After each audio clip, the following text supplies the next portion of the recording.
home of motorsport.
Atmosphere. It's the calm before the storm.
Welcome, ladies and gentlemen, here to the Nürburgring eSports channel. Today, we are back with the Nürburgring eSports Championship, racing around the Formula 1 circuit of Interlagos in Brazil today. A venue loved by many fans of Formula and sports car racing. And today, we'll be tackling it from our Nürburgring eSports bars. And yeah, that is always exciting for the people new to the series. Welcome. This is where you can participate as well. You can sign up and you get to race on stream against people racing from the other Nürburgring bars. And you can hang out together. Quite a little fun thing through 1 hour races or sometimes a little bit more. So quite exciting to see. You know, we've got drivers of a lot of different skill levels. Some of these are guest drivers. Some of these drivers will be participating in the entire thing. And overall, just a very fun experience, I think. Now, if we have a look in just a second here, because we do have, I believe, and do I have it set up? Yes, I do actually. There we go. The race calendar we have here. It is, well, as you can see, here's the format, 75-minute races for every single one of them apart from one. And then also we have, which I find pretty fun also, is we have, you know, quite the variety of circuits. Obviously, circuits that everyone's familiar with. We have a few that are maybe a little bit lesser known for some of these, but overall, you know, they're pretty fun. And I think what makes this so great is just the fact that we've got long tracks, short tracks, Nürburgring GPs in there. Of course, that's a classic. But also just mainly following the calendar of the World Endurance Championship, of course, with the exception being made for Circuit of the Americas and a little bit of a different order this time around, but still very fun to see. Very popular tracks also. Now, we do have the standings as they stand right now. This is what it looks like. It is Maximilian Rurik leading the way with 91 points in total. He got second place last time around. Fabian Klein managed to beat him to it. But in the end, the results were pretty close. And, you know, it was a spectacular race around Fuji last time around here. Do now also see that, you know, some of these drivers are making massive points, like Alexander Haag, by the way, for example, in P7 in the championship right now. He's got a long way to go, or P8, excuse me. Needs to try and beat Max Grenzner, who is a driver that we've seen plenty of times on this servers also. So this is what it stands on.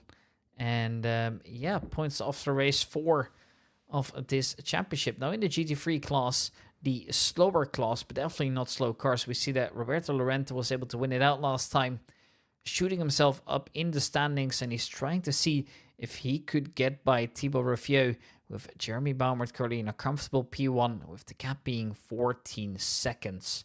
Now, before we get racing, we do have something else which is pretty exciting, and that's that I can get to announcing a new series here soon, starting in the winter, and that is going to be Formula 1. You heard it correct.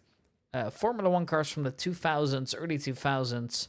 And yeah, quite the experience, of course, also from our bars. And I think this is probably my favorite calendar to date. So we have, first of all, Barcelona. Bit of a mixed feeling track. I don't mind it. I think it's better than people make it out to be. Canada is one of my personal favorites. And we've also got the classics, the Red Bull Ring, Monza, and of course, as always, a final on the Nürburgring GP Strecke, as we usually do here. So that is very exciting. Some good prices on the line, like for example a Formula 4 Driving Academy experience here at the Nürburgring GP track. Some platinum memberships up for sale and some merchandise. So yeah, exciting stuff here. And for the price of 250 euros, you can compete in this championship. So make sure you go over to the website of the Nürburgring eSports and check it out for yourself. Now, we're going to start in a couple minutes here with the race. It's currently being set up here. It's going to be 75 minutes of Interlagos coming right at you. The weather's looking good. I think the drivers are feeling confident. They've just got out of the briefing. They've had some time to practice. And I guess we'll figure out how things go. As for now, though, we're going to be taking a little bit of a break. And when we are ready to race, I'll happily to be getting you guys through. We have a 30-minute qualifying session coming up first. And then we're going racing.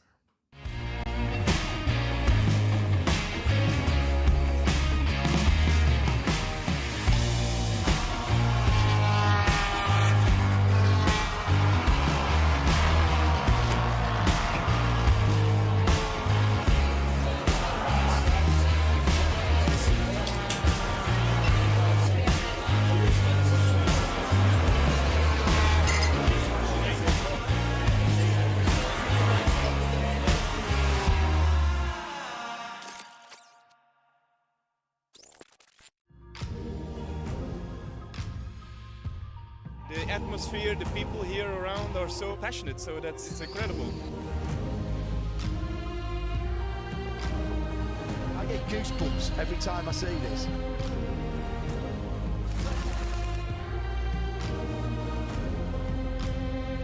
The Nürburgring is really a very special place, and it's a very difficult place.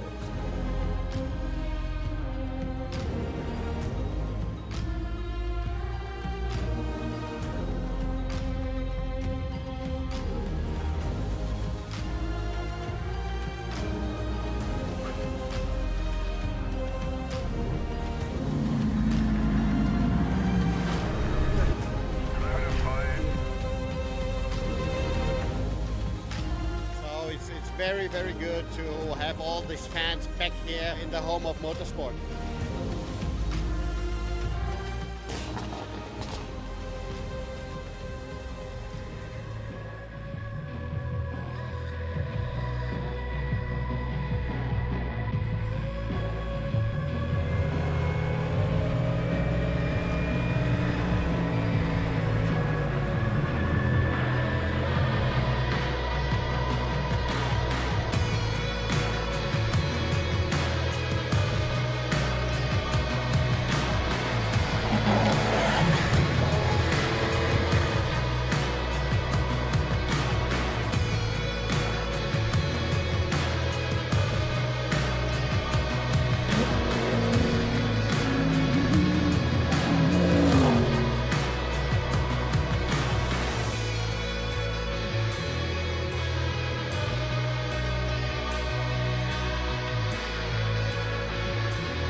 Okay, we had some small technical difficulties, but I'm in the server now and we're good to go. Yeah, how is this looking then? We've got a couple laps being set in already. Currently the time to beat is a 1:20.689 by Fabian Klein, being the fastest driver. Now, as always, we have 10 minutes exclusively for the hypercars. And we have a couple minutes afterwards then of shared lap time, 10 minutes total, and then we have 10 minutes of GT3 only. So you'll see that usually the fastest times come in the area where the hypercars are alone.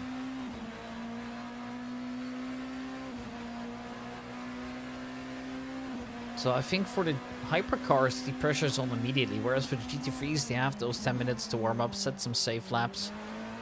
Traffic is gonna get in the way, sure, but at least you're gonna have 1 or 2 times on the board already, whereas for the hypercars, it's very difficult because you can't really continue moving up your laps like that. That just doesn't really seem to work, at least that's how I view it. I don't know how you guys look at it, but yeah, this currently set to be a little bit over 20 minutes remaining in the session. Fabian Klein currently leading the way. He's actually improved this time a little bit now. Maximilian Rurik is trying to beat him. Obviously, these two very close in the championship. They know each other pretty well. Driving from the same location. It's always felt like the Nürburgring location has just been the most successful one, at least so far. Feeling that I get.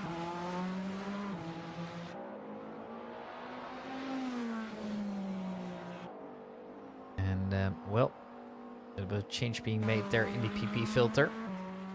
That will clear things up a little bit here on the server. Maximilian Rurik just trying to see what he can do best. That is across the finish line nicely and get some good lap times in here. Obviously would love to come just a little bit closer, but half a second is quite the gap. At least when it is per lap like this.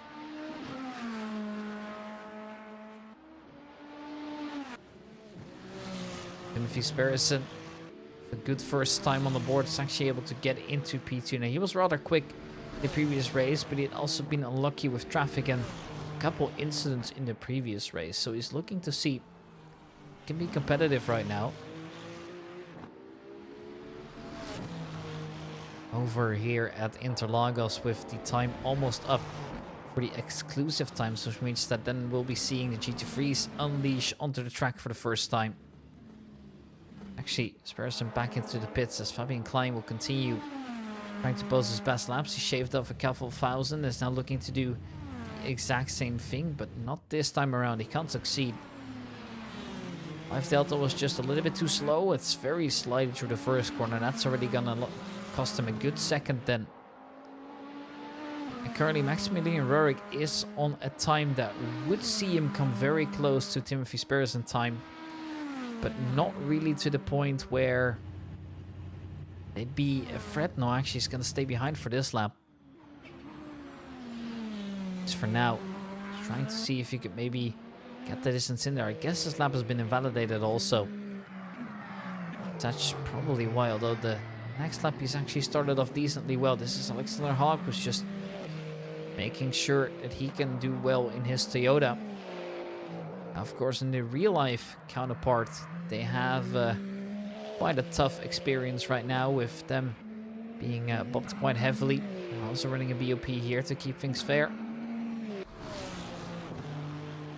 This is Andre Hennes to see what he can do, as in just a little bit under 20 seconds we're going to see the GT3s come in. So this is going to be your last attempt at a clean lap now, or all those GT3s are getting into the way of things.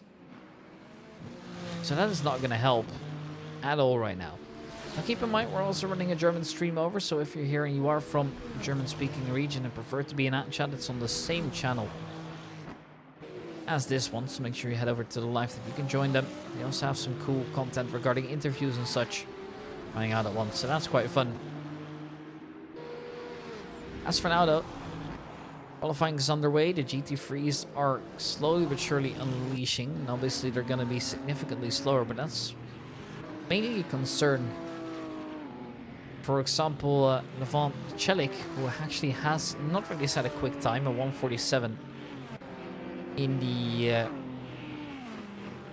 GT3, LMDH and LMH only class, and that's already a big crash. That means that he's now going to be forced to post a good lap time with traffic in the way, and that's going to be just so much harder. Maximilian Roerik's able to continue, I think, but still. Not a good sign damage-wise. Might see him disappear into the pit, that wouldn't surprise me at all.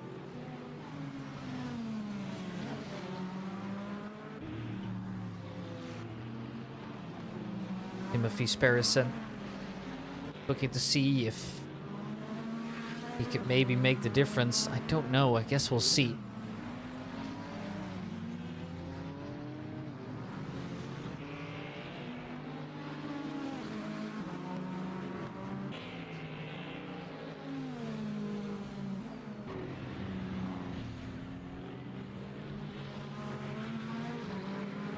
Maximilian Roerik now P3, still behind Timothy Sparrison.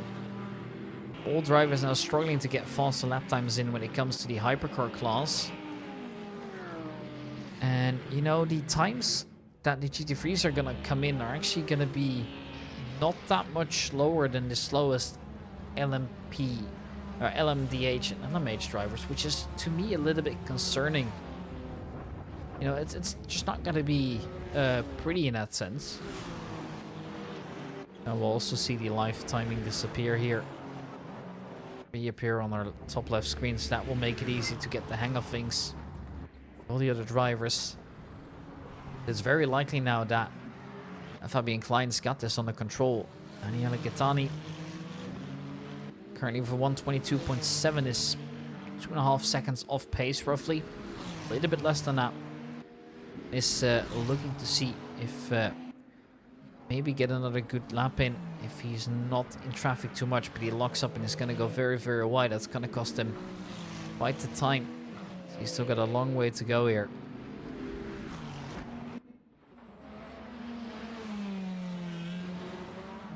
This is Victor Mestre Silva. He was showing raw pace in the Fuji race, but he was also struggling a fair bit when it comes to the traffic management and getting involved or getting himself out of crashes rather.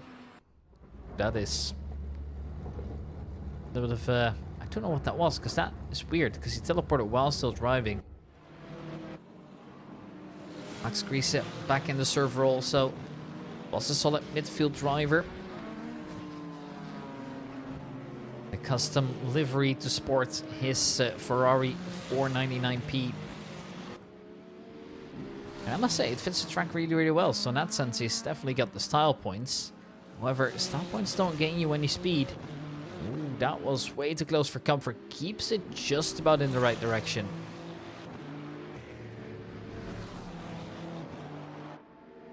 By very, very little, that is. That's quite scary. He survives, and that's the most important part.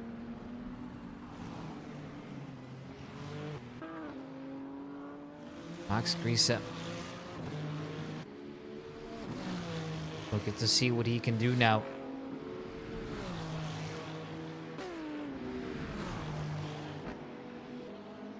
E8 it is for him right now, and now you can see that the GT3 traffic is getting into the way of things.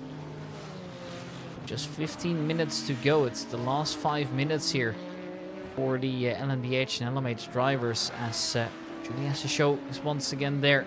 Try and do well. I mean, the GT3s are doing at best 130s, and to put that into perspective, the slowest hypercars are doing 126s roughly. There definitely is a gap, and we should be lucky sometimes that there is no LMP2, because that was most definitely shake up the grid a little bit. This is Roberto Lorente, of course, in the Team WRT livery that he was sporting last time around. We'll see what he can do.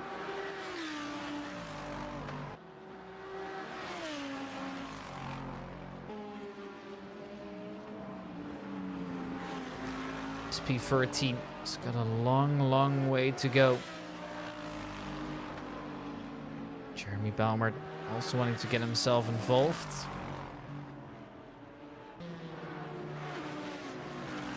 Currently lacking some pace. So keep in mind that the scoreline that is shown is overall, so we're not making a distinguish by class leaderboard here. So that's why you'll see he's currently stood in P20.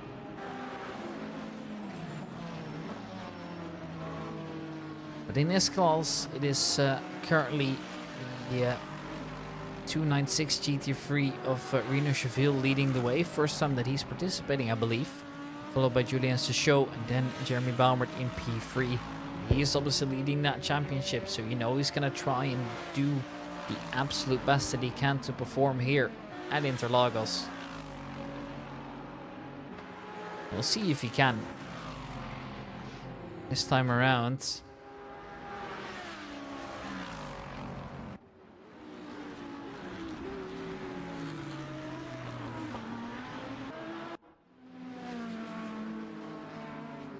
This is Fabian Klein, current leader, has in fact not been able to shave up much more time since the GT3, or actually none at all. So still stuck there, still rocking his lap times. They're all looking solid, but it's just not good enough to push yourself up to anything significantly. Fabian Klein. Just gonna try and see if maybe he can get a good lap in with some less intensive traffic this time around. And well, as far as we were able to see, he had succeeded in that, but I don't see a lap time update, so I'm afraid that it's not going to be good enough. A little bit of a lockup into turn 1, but not too big. Drivers on the absolute limits of the grip sometimes.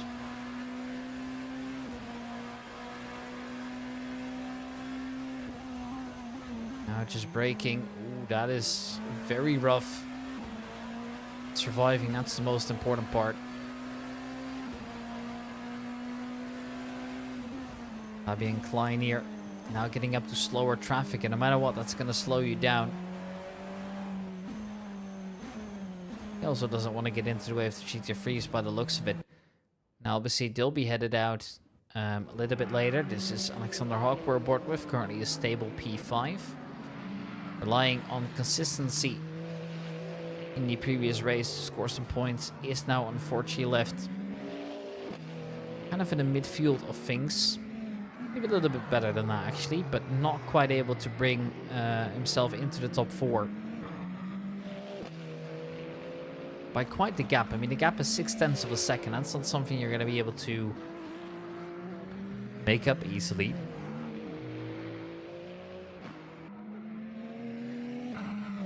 Alexander will look to post another couple more results in. Would be great to see.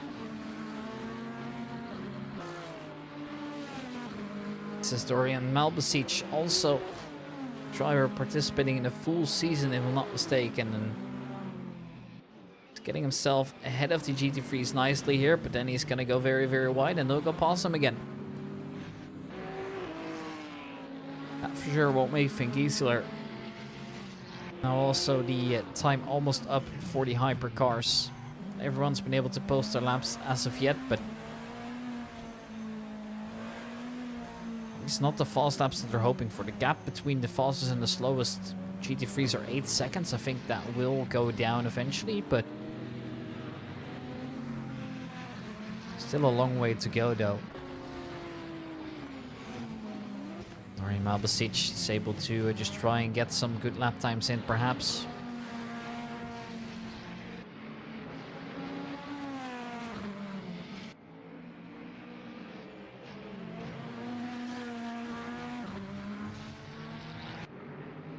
Daniele Gattani in P11.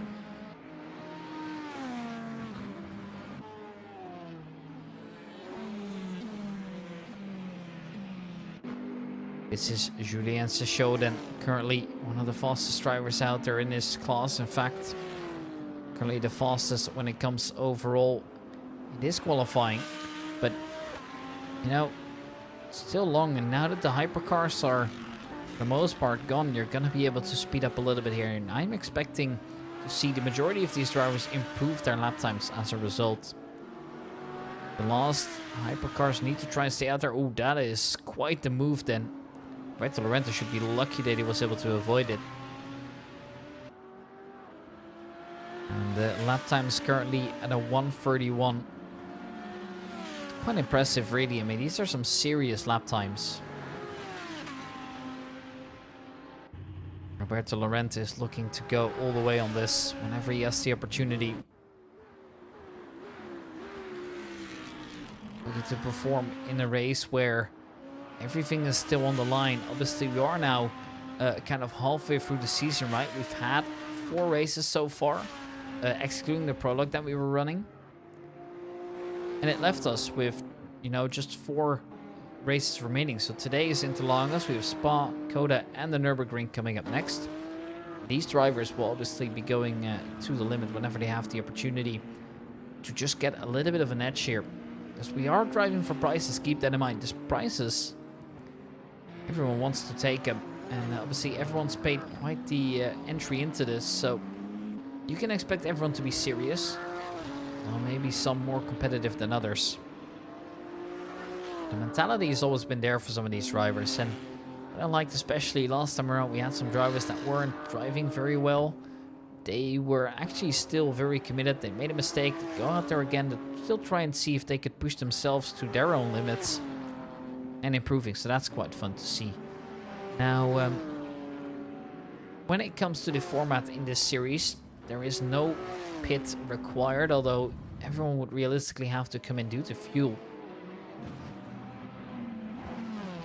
And once again, we're running 100% damage and tire wear and a little bit higher on the fuel rate even, so you're burning just through a little bit more fuel than you would IRL. So expect times to get a little bit faster rather quickly in the race, with drivers having less and less fuel.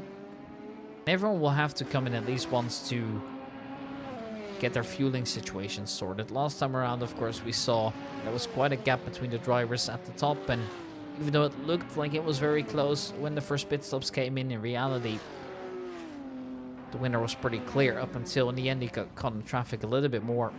It became, well, sort of a battle, but gaps were still quite large, to be honest. Just like what you see at the Nürburgring Nordschleife sometimes, right? Obviously, the NLS is a great example.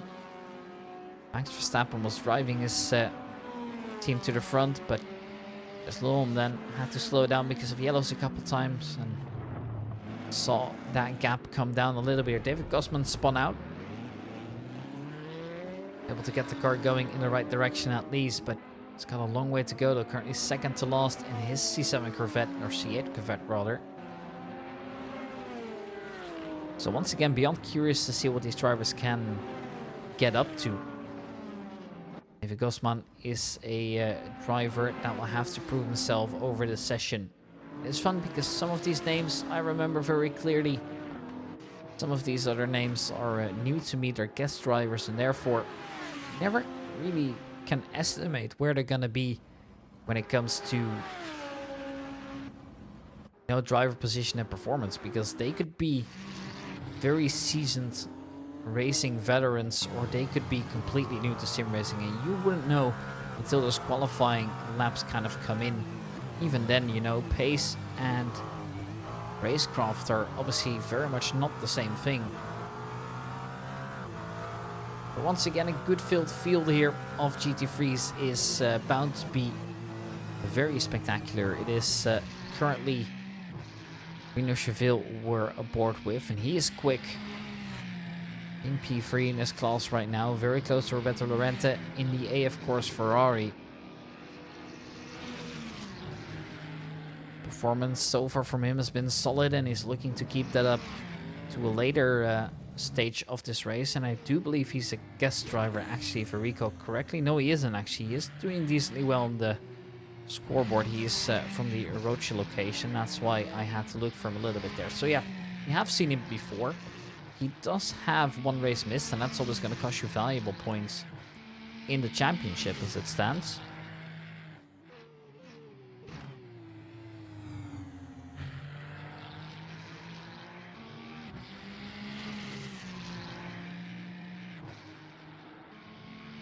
Mino Cheville here, P14. He's got a long way to go. Marco Convertini in P15. Overall, P4 in class is a good performance in the McLaren. And actually, there's not many McLarens on the grid this time around. Alexander Erbers also in one, but it's pretty limited here.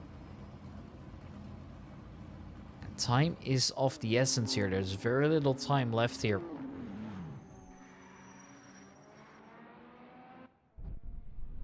Some more damage then, as the wall was hit, and that is never gonna be a good sign really, but it happens, you know.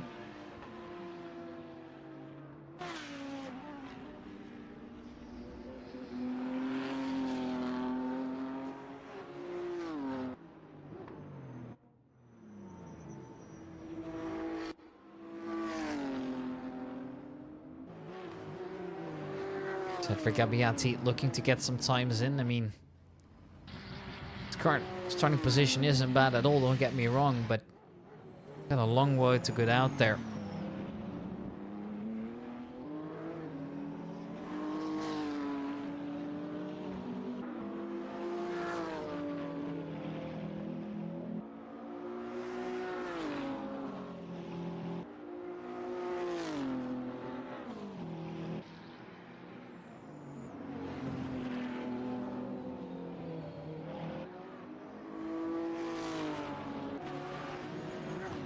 This is Patrick Fuchs we're aboard with now. Solid midfield performance so far, but a couple seconds to be gained. And we'll see if he can make that happen. Got a long way to go still.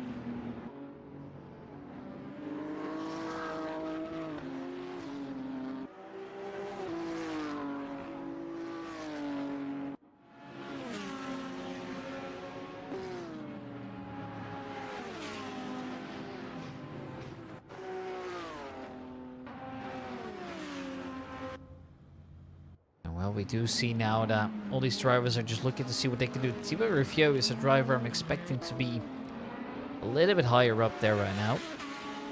Not the performance in Fuji, but currently seems to be struggling.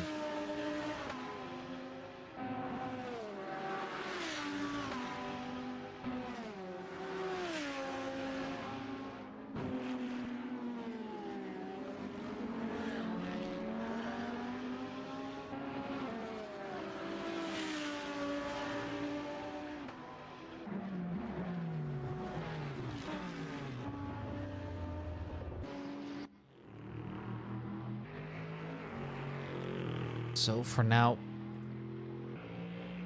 time's almost up here.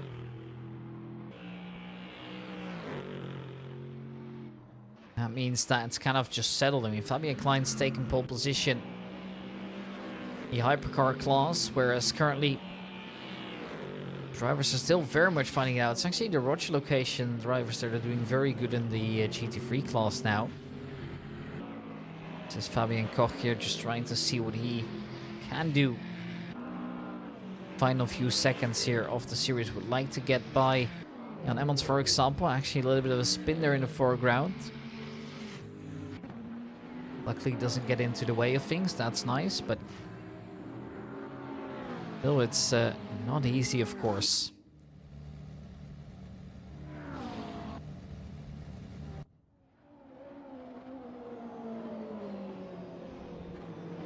Is there anything else that could be done about this? Well, I currently don't know, but 20 seconds. Currently, it's all looking like we will just see the 296 end up on top. It is indeed Daniele Catani who's just... Oh, sorry, that's the 499. I meant, of course, the 296, but Julian has gone ahead of him. P13 overall.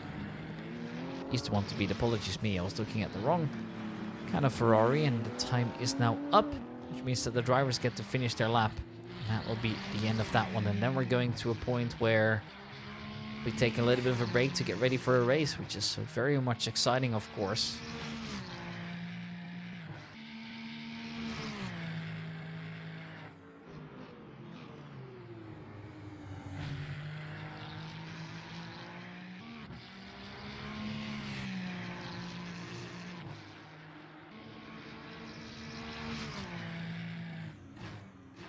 Indeed, we do now see Reno Cheville trying to see if he could get just a little bit more out there. It's not easy, and the drivers know this too.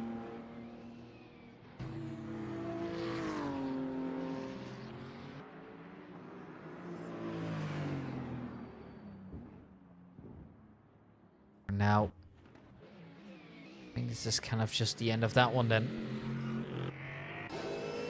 Kirk is trying to get another lap in. Bjorn Koch is also coming to the end of his session though, so he's got to be quick with it in his Mustang. One of the last drivers to follow up here, but it's not going to be good enough, and he's actually going to go straight into the pits also, so he's doing it the right way. So Reno Cheville, the final driver, will be finishing up with Felix Affeldt, who is going to finish the laps, but it looks fit. No, he's also coming in. That means that we have come to an end, and it is going to be, in the end, a very good showing here by some of these GT3 drivers. Julian Chachot and Roberto Lorente very close in the end. Reno Cheville right behind that, and that means that we can now get ready for the race here, ladies and gentlemen. So we're going to be taking a little bit of a break, and afterwards we're back with some great racing coming up next. So stay tuned for a 75-minute race at Interlagos.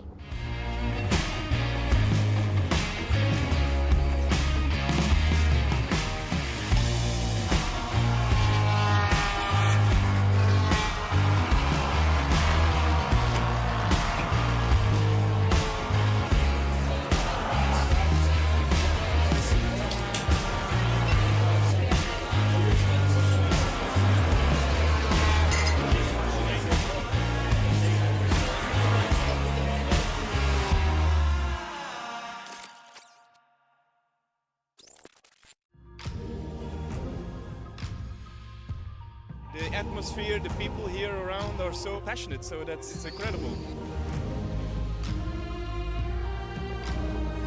I get goosebumps every time I see this.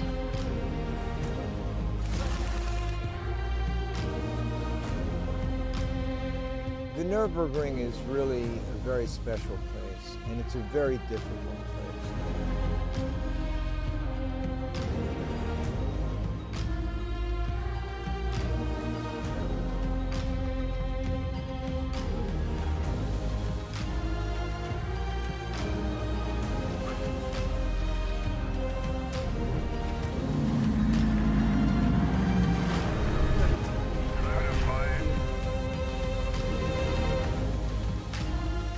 It's very, very good to have all these fans back here in the home of motorsport.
atmosphere, the people here around are so passionate, so it's incredible.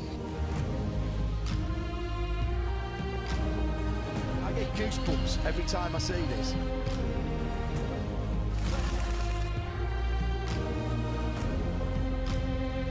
The Nürburgring is really a very special place, and it's a very difficult place.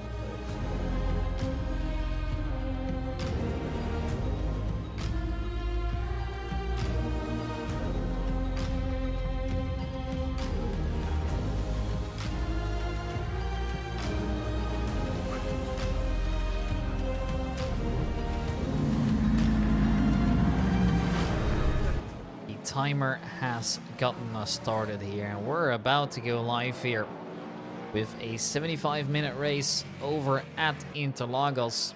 And although we've got a long way to go, I am beyond excited to see where this will bring us.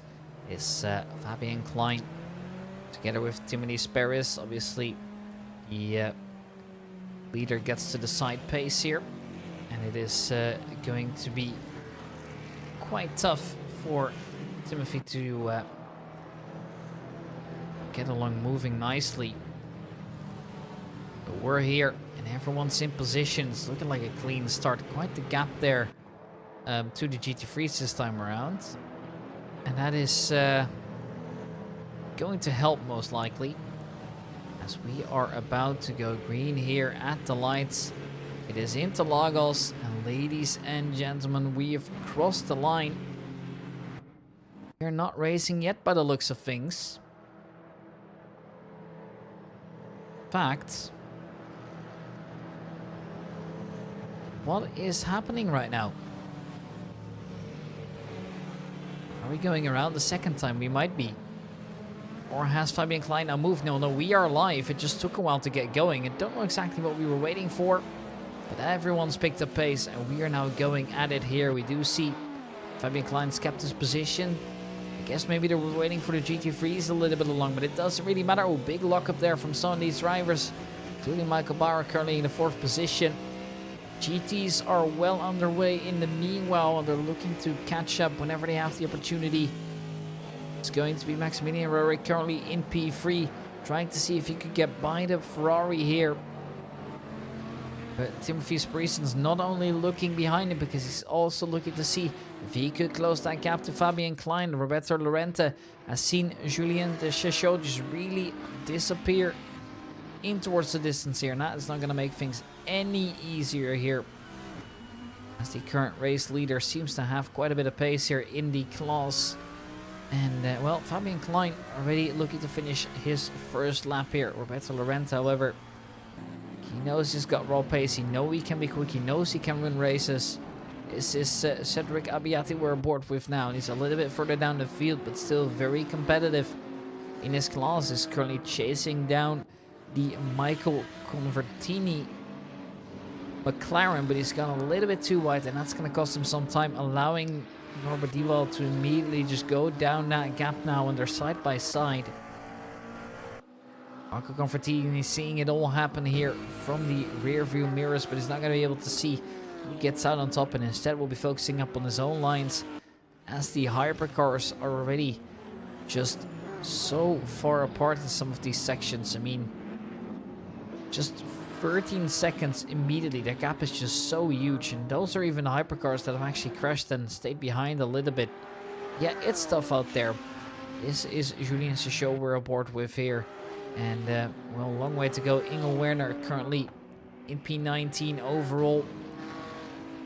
Being solid in this class, but would be looking to see if he could maybe close down the gap to some of the other BMWs. The BMW is very well represented here in the GT3 field especially, and they're all kind of at the front, maybe with the exception of Anthony Mottas here, but other than that, everyone's kind of in a, battle of some sort. I mean, this is Timothy Sperrison together with Maximilian Roehrig here, was decided to go side by side braking into turn 1, but there isn't enough overlap. Both drivers will be in the red when it comes to their tires, but it is still going to be the Ferrari that stays ahead of the BMW for now. That BUP kind of falls a little bit off, of course, from how it is in real life, because the BMWs are well, I don't want to say nowhere to be found, but they're not the most consistent and fast team right now. And a little bit of a lock-up there for Timothy Sparrison. Again, these tires, they can handle a lot here, but they can be tricky to handle if the tires are still very cold. And therefore, he's got to be careful. You could just see how much that LMDH car can slide there in the background. That was Maximilian Röhrig, who almost had a little bit of a moment here. You can see that Michael Bauer is trying everything in his possession to keep up. He is struggling because the drivers ahead of him are incredibly fast right now. Michael Bauer keeps chasing though. And it is going to be just one of these races where everyone's on that limit. In fact, look at how many drivers are abusing the track limits right now. We are running real penalties, so there will be track cuts, and we will see drive-thrus because of it. However, this time around, does that really matter if it allows you to grab a gap? Well, not really. Look at the slipstream that Michael Bauer is getting here, and that will allow him to go side by side where he can utilize the slipstream of the Ferrari even. And that is going to be one of the reasons why he's able to put up this attack. However, he goes a little bit too deep into the corner, and therefore will be unfortunately forced to go back. That is Jeremy Baumert getting disqualified. That's a little bit of a weird one. As he's gone into the pits already. And indeed he has. Maybe had some kind of technical issue there. Or maybe had a big crash off screen that we weren't able to see.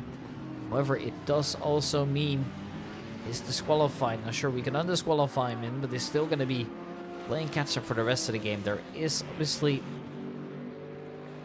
enough time for all these drivers to get a pit stop sorted, but can't force you to make one. I guess they can with the fuel, but not by regulations, that is. Very wide BMWs and GT3 traffic already playing quite the big asset into this, and this is mainly because Levin Celik is actually a driver that has fallen back all the way and is now fighting for on-track position with the GT3, so no blue flags are going to get involved in that one. Needs to try and do it the hard way. Now, if the GT3s are smart this, they're not going to be able to get into the way of things. Because in the end, that will also cost them time. You still got to see if you can do it on your own terms, preferably. Want to keep things clean whenever you can.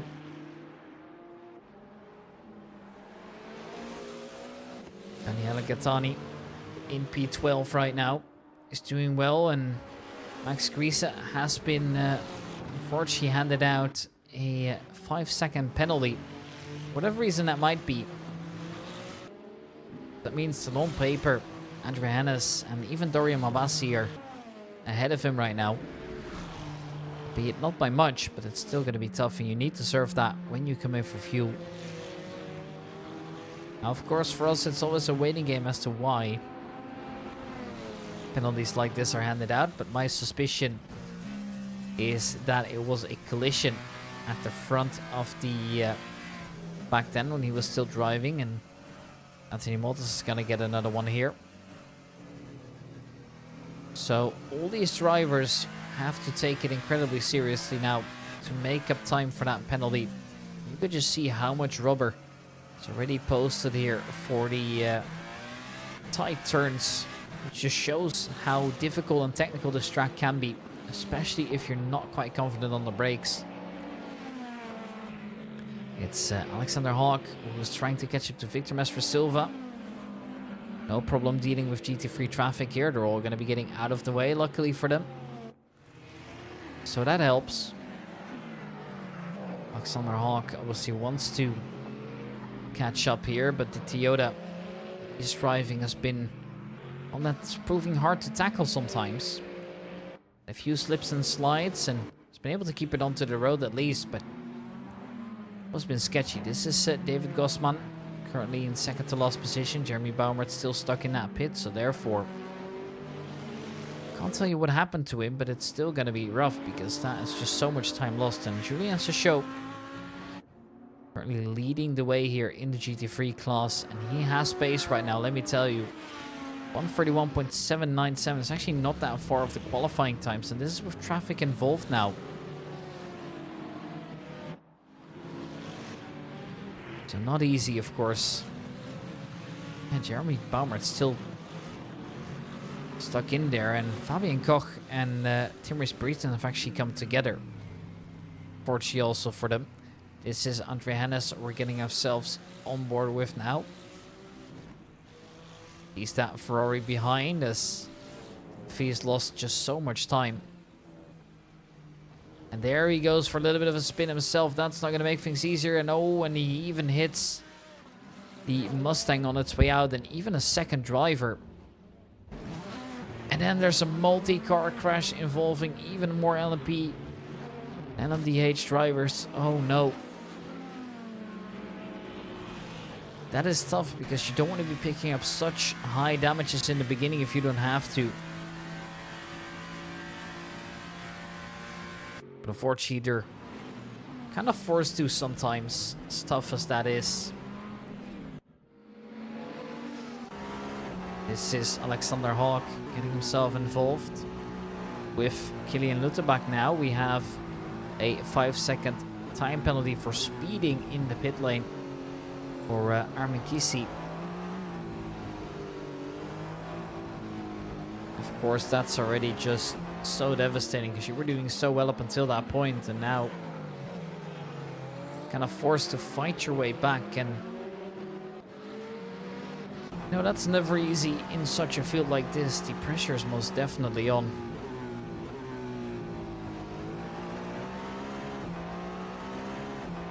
Victor Mestre Silva so far has done enough to stay ahead of Hawk.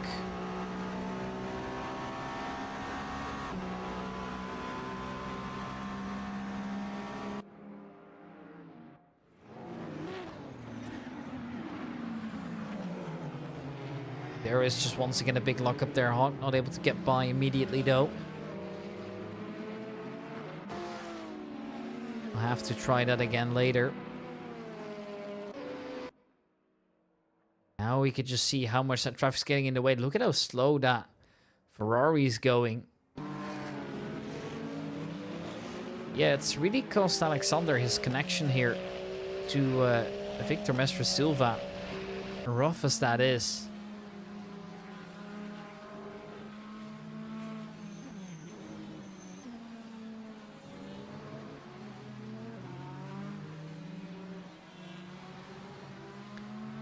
At the moment, it doesn't really look like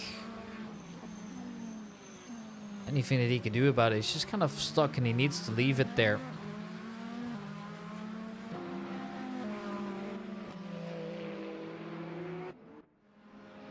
And Julien Chachot still leading the way. He's just doing so well. I mean, what can you say about this man? He is performing when it matters most.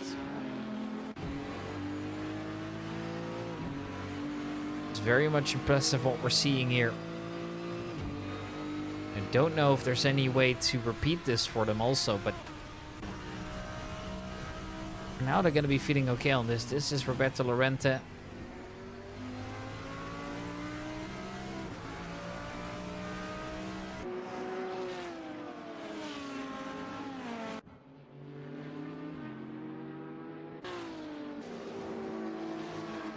This is David Kosman. Oh, contact being made with the Audi. Hypercar also taking damage.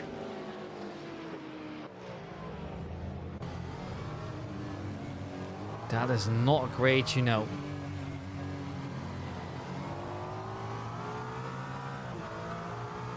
We know Cheville getting himself involved.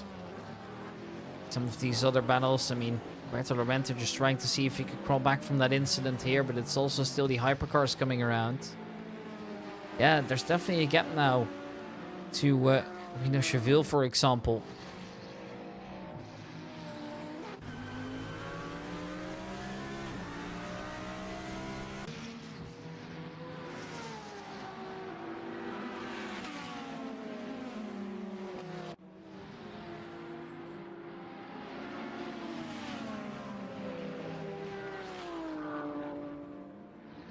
Now it does kind of seem to solidify itself. And you can also see that it's getting a little bit less messy out there on the track right now, with the majority of these drivers just doing their own thing. And now Roberto Lorente currently a strong showing despite the incidents here. We do see Nice little overtake here by the Porsche. Van Schlick is also not going to be getting into the way of things. And there's contact being made. And there we do see 10 seconds for Roberto Laurentiis. So he's definitely been punished for his incidents. And that will really be tough to accept for him. Because, you know, even if other drivers get it too, like Kylian Luttenbach, you're still just going to have to make up so much time to all the other drivers that don't have any incidents.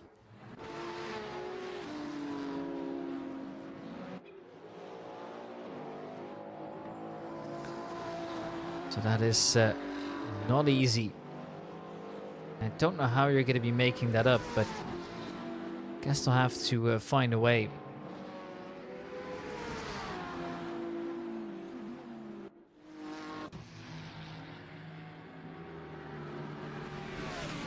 Fitzgerald doing well so far.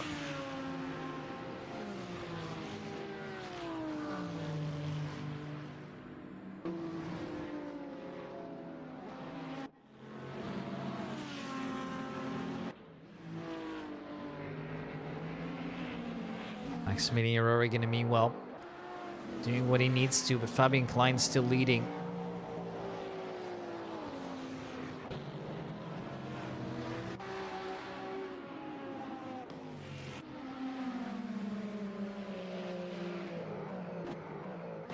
Alexander Hawk looking to see what he can do.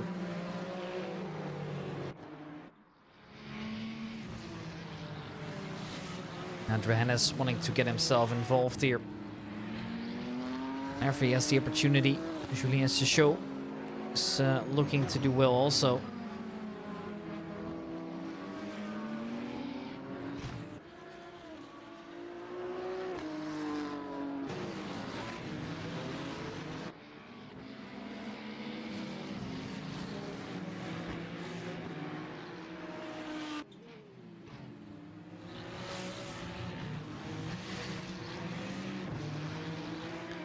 Currently, Reno Cheville enjoying the back of that hypercar.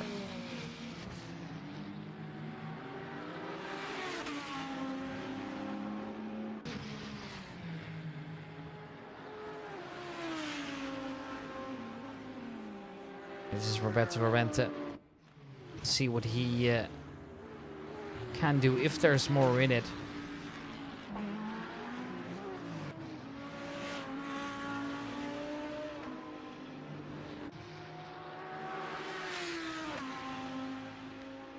Currently he's doing just fine. Maybe we'll see some more a little bit later.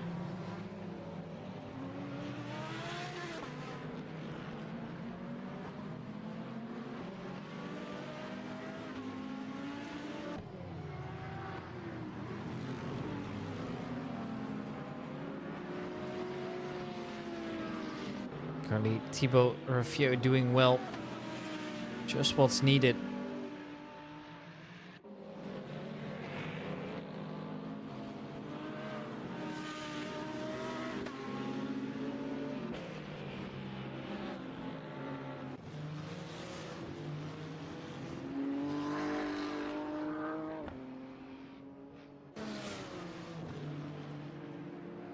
Julien Sechot currently doing well enough to keep his position. I mean, these hypercars, of course, are not going to be within reach, and they probably won't ever be.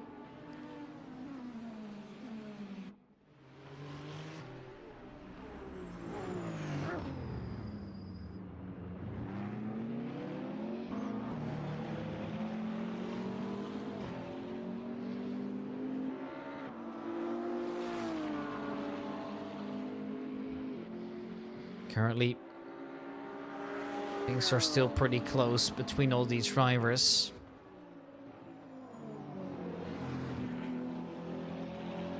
Even in the GT class, I mean, see just how big the gaps are already. Dorian Mabassi, of course, way quicker than Julien Sechot because of the car difference. And then, you know, Julien's just gotten a gap that is 5.5 seconds already. And that is just tough out there, man. I mean, only so much you can do, of course.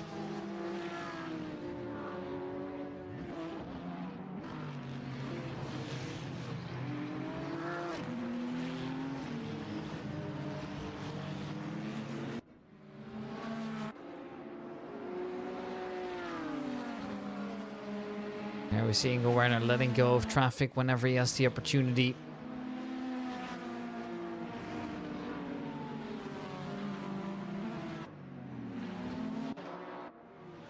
This is what it looks like from all the arenas. Obviously, we have our new area in Cologne that's in, or Köln if you're from Germany. Nürburgring, of course, still our most popular and biggest location as far as I'm concerned. And in Koblenz, you can see how nicely filled all the sims are. Now, Cologne still has some spots, which also means that there's still some spots you can participate from in this Nürburgring eSports Championship. So make sure you check out the website for that one. It's good fun always. And currently it is Nürburgring, which is just always performing well. I mean, look at that. Top 3 in the hypercar class, all from the Nürburgring. It's beyond impressive what they're doing, right? Honestly.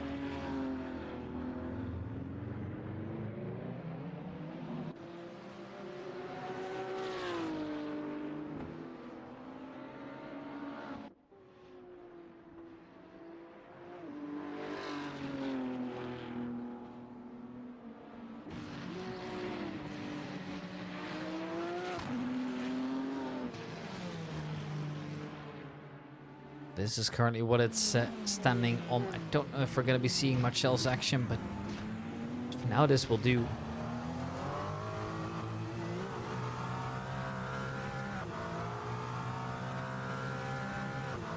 just see just how big that difference is, right? It's mental. And it is just a really, really big gap.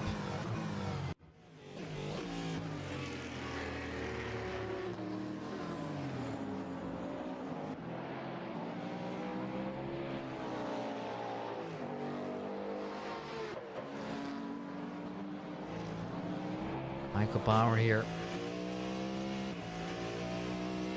Of course, also performing really well. P3 in class, P3 overall. Just look at the speed difference. Oh, there's a bump there.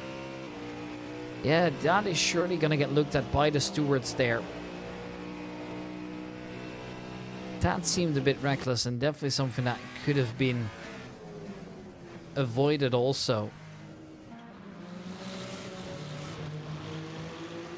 Yeah, I am not sure how they're going to be looking at that, because that seemed like that never should have happened.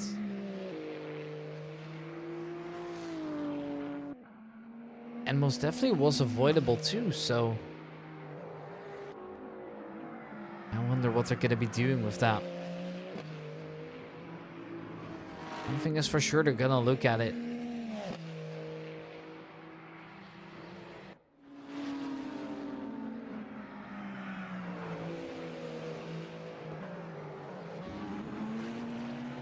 Alexander Hawk here, just looking to see what he can do. Of course, wants to also make up a little bit more time here, but the gaps are just enormous. Obviously, he has served the pit stop already and he's kind of had to. There we see, yeah, Michael Bauer getting that penalty, and that was just waiting to happen, right? And he has been punished for that incident on the straight now.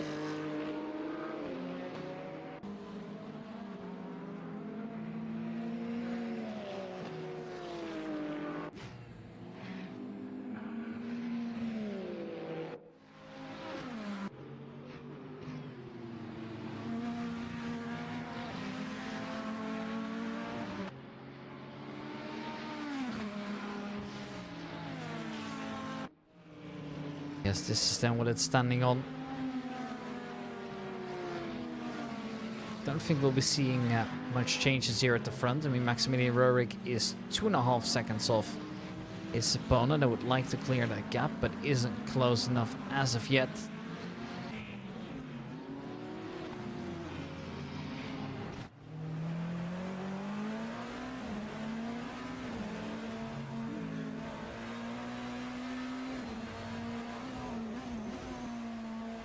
Maximilian Röhrig, well, still so close. If he's gotten rid of most of the GT3 traffic here for him. On the straight, of course, you have no problems pushing through.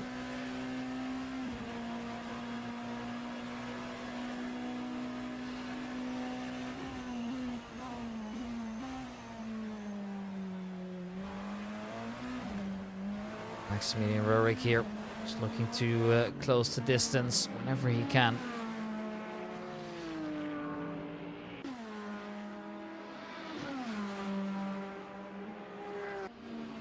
And we see once again a little bit of a lockup in the background, but he's all good to go. Killing a little back. Trying to catch up Michael Barr, even though he's technically ahead. And, you know, it is pretty simple.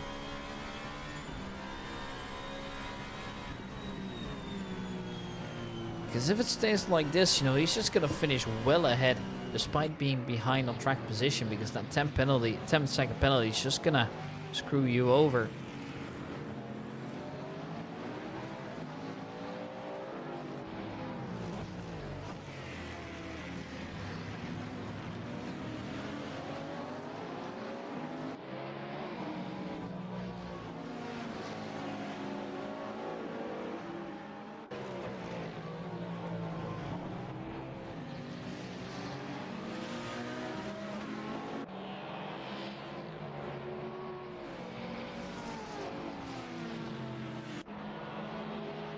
You know, with now just also some more drivers coming in, Max Griese, for example, serving a pit stop, we are going to see that the field is going to shake up a little bit here.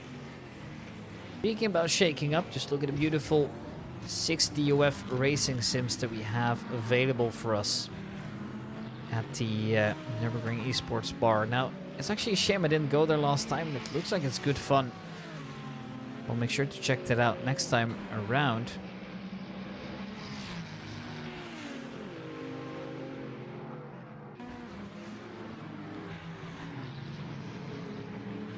Roberto Lorente here, looking to make something happen here. Rino Cheville has just about managed to push through. That's nicely done by him. And now Roberto Lorente like to chase. Traffic is also getting into the way of things, like that Mustang here, the number 64. Eventually is passed, and that's what matters most.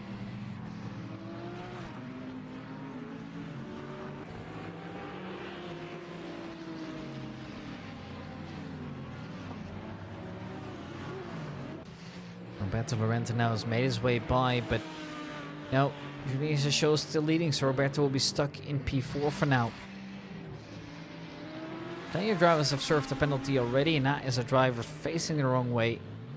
That was one of the back markers, if I'm not mistaken, so it's not going to gain him any positions, and does make his way by nicely.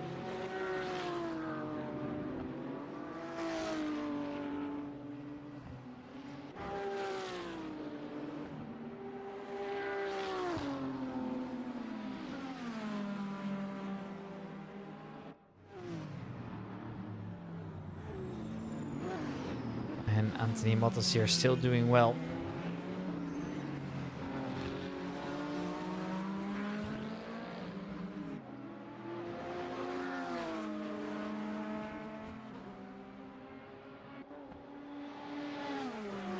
Currently, I do hope that Mottas can make his way up to Koch. So I have another battle going on. The Corvette going a little bit wide in the background. As the first half hour has passed already, so we are getting closer to the halfway mark right now.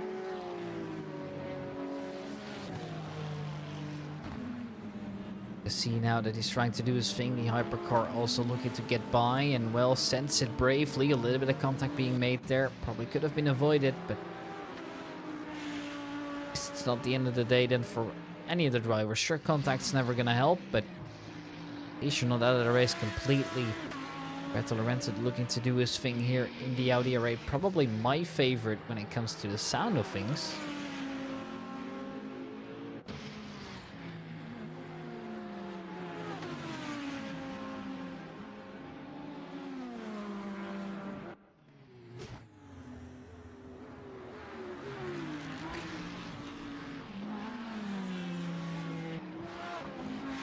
Roberto just also sliding out that backhand a little bit there whenever necessary.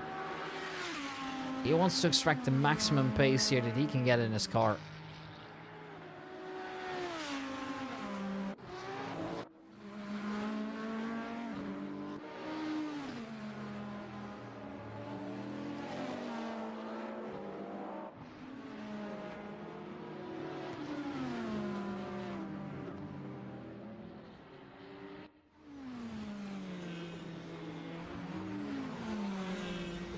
there, Maximilian Röhrig. I mean, he's pushing, you can tell. A little bit of a lock up there. But he's still good. He's able to keep the car going in the right spot and is now looking to gain some time.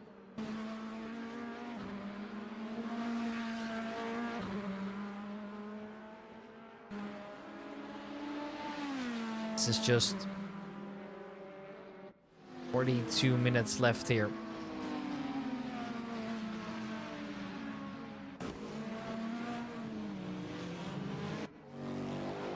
Looking all okay then. This Kilian a little backward board with Michael Bauer is still all over him, but Kilian's made his way by. Of course, the penalties still very much a thing. We are seeing now also some... Was that contact? I don't think it was, but the BMW has been forced out of the way most definitely here. So that's something that they're going to be looking at.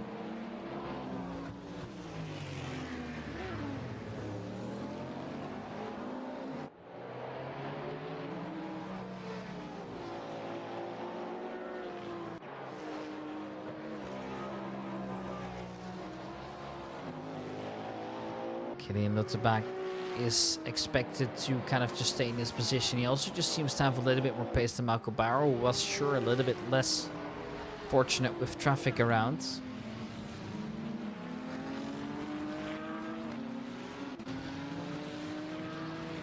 Nucheville, of course, also wants to see if he can catch up to some of these fastest drivers. Norbert Diewald once again driving slowly due to GTP getting into the way of things. But that happens.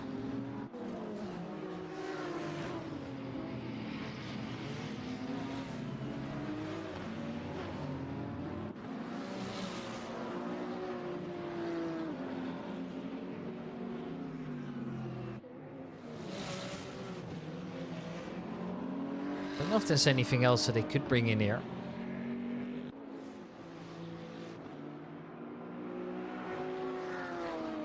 I think for now this will do, however.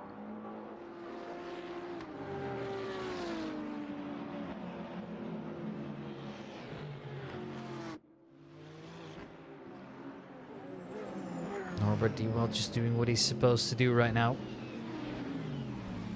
Spinny and Koch also getting himself involved there.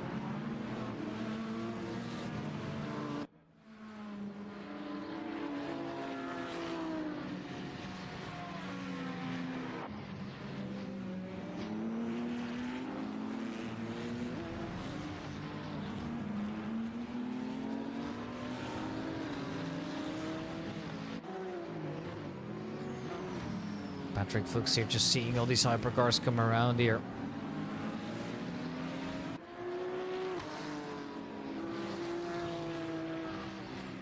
Don't know if there's a follow-up here for Federic Abbiati. I mean, he obviously wants to try and see if he can expand that gap. It's currently a little bit under 2 seconds.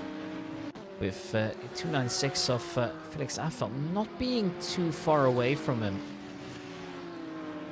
Fights will most definitely continue.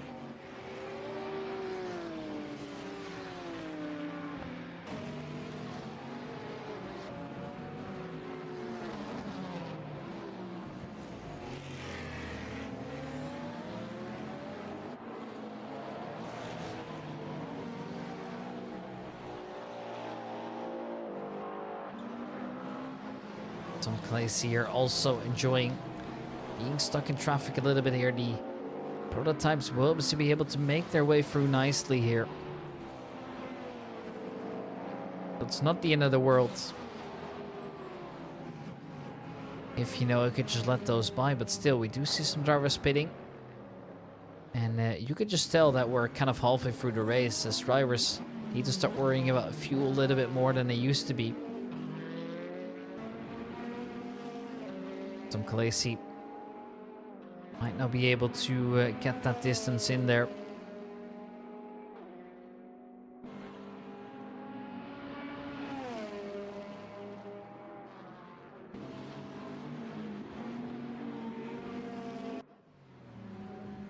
Michael Bauer currently in the pit serving his penalty is always going to take a long while. Something that he needs to keep in mind. Getting out there. Oh, Thibaut Ruffieux has gotten himself a little bit of a time penalty, and he's already stuck there in P28, so that's going to be a little bit rough. Especially considering that needs to be served or added to his final time. I don't think he was planning to stay in again. It's Andrew Hannes coming into the pits now also. All the hypercars serving their pit stop here. You know, not easy. The drivers know this. We're currently on lap 26 for the leader.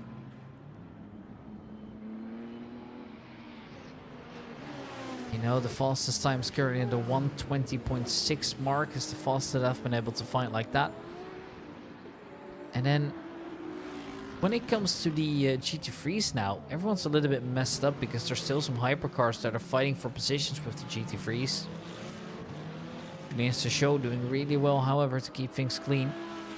That's the most important part.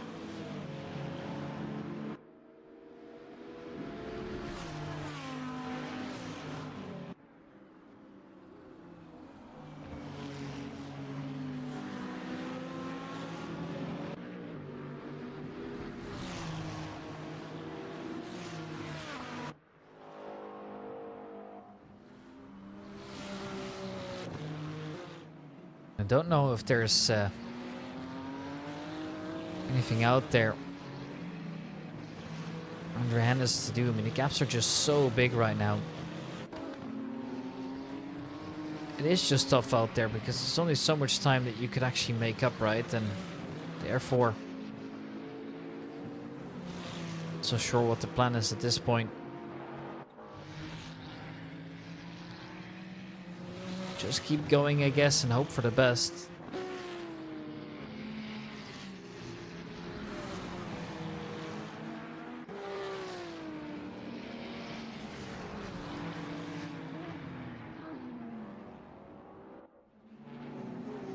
Andrew Hannes here to come out there. It looks like Being Klein has just been able to expand that gaps a little bit now.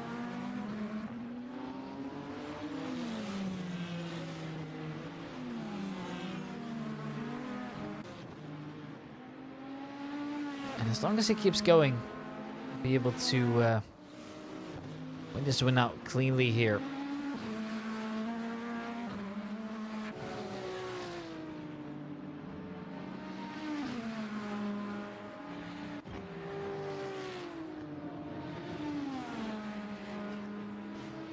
Being Klein still leads. Traffic also just has been something that he's been nailing so far, and I think it's honestly very much a skill that drivers need to learn in this multi-class racing, right? Because it can really win or lose you so much time. And it becomes especially clear on shorter tracks like this. Interlagos obviously being a track that doesn't have the biggest lap times.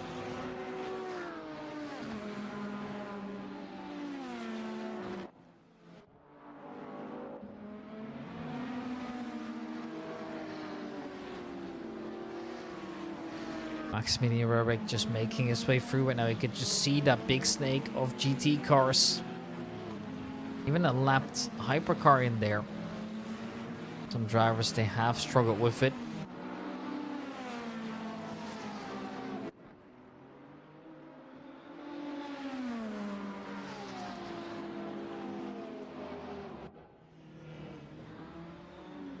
Victor Mestre Silva is still doing well. Roberto Lorente also just has got such a big gap to everyone right now. Finish the show coming out of the pits. He served the second pit stop already. Obviously cost him quite a bit of time there.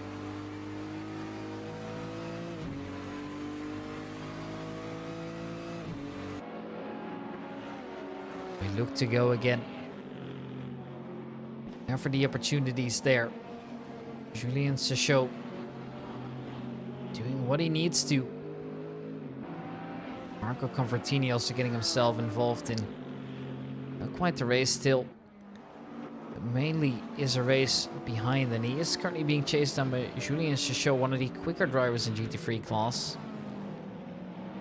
That is not going to be an easy experience whatsoever.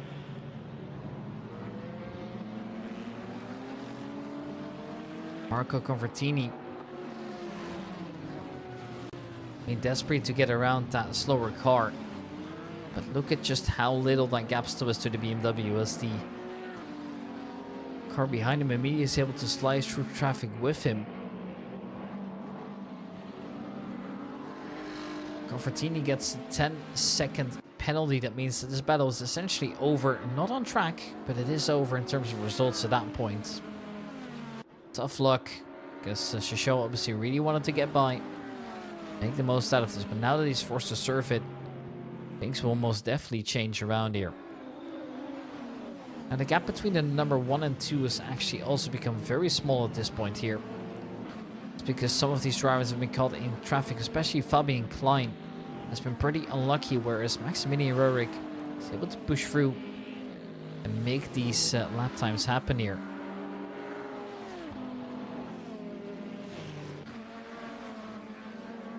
Convertini makes his way by.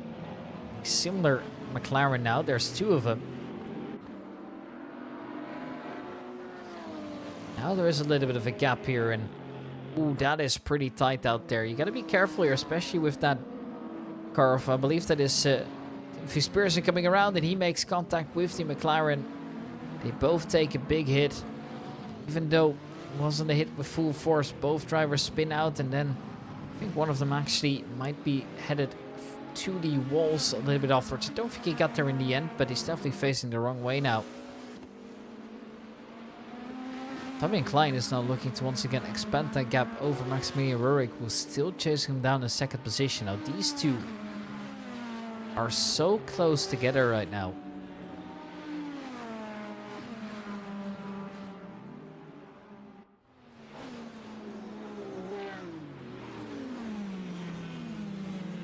Now, Timothy Spreesen also getting himself a little bit of a drive-through penalty here. Fabian Klein has been held up by traffic, and he's also just been driving a little bit slower.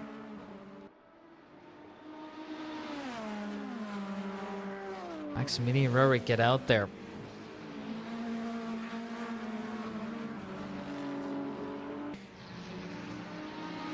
Fabian Klein. Now inclined to also... that's a funny word joke. But also inclined to maybe push a little bit harder here, like utilize traffic nicely.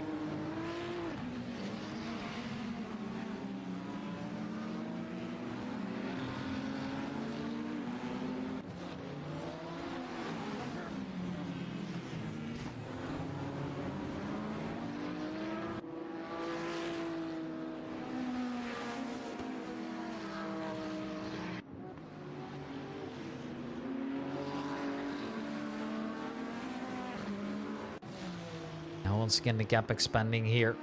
Fabian Klein's managed to cut free of traffic, which just shows how inconsistent that can be at times.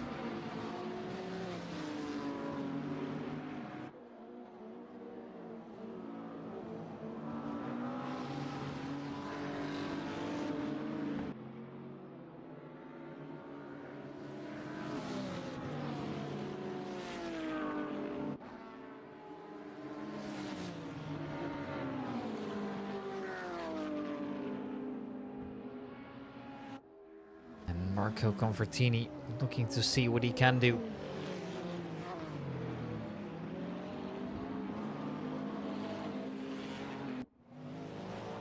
Victor Mestre Silva picking up nice CP3 here. I mean, look at just how big that gap is. 70 seconds.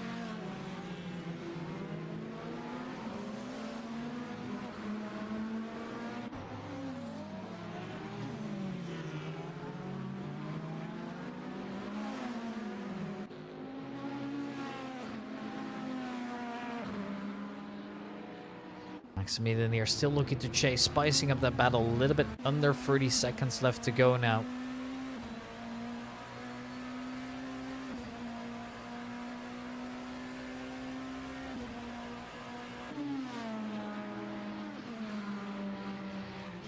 Fabian Klein here leads. It's been a tough race for some of these GTPs. I think that's very safe.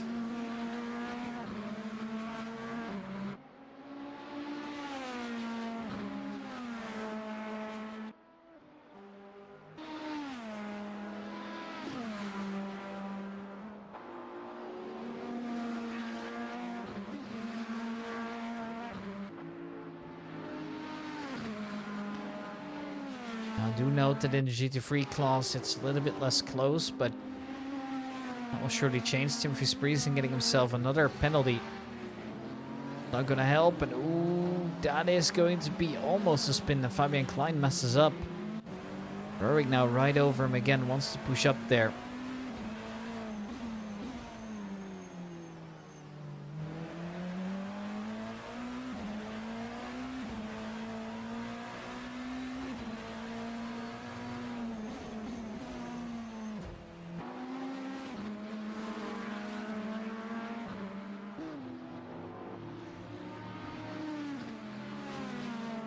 Gap no less than a second. This is the gap that you're seeing on stream.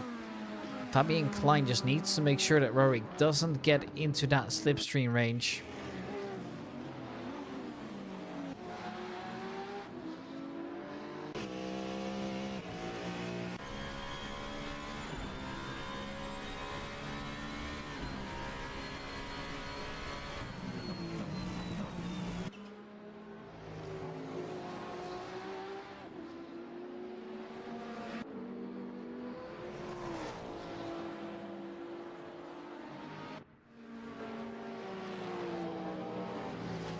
And there's the contact. I was waiting for that to happen.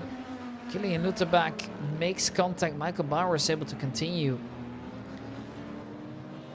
That is going to cost him valuable time. I think Bauer slowed down a little bit. Yes, indeed, he will be giving that position back, even though it will cost them both a little bit of time. At least they're doing this fair. So also fair play here. Make that happen. And of course they can start fighting yet again, this time fair.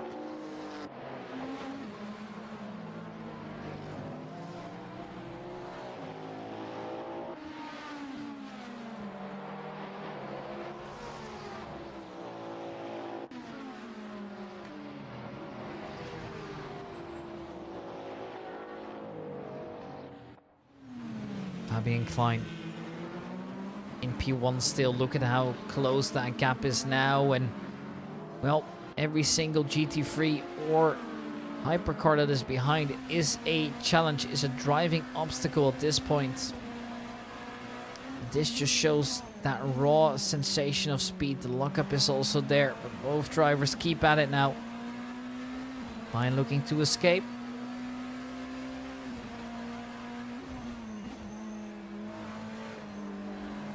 That is the BMW here. A little bit of a hold up. It's not too big though.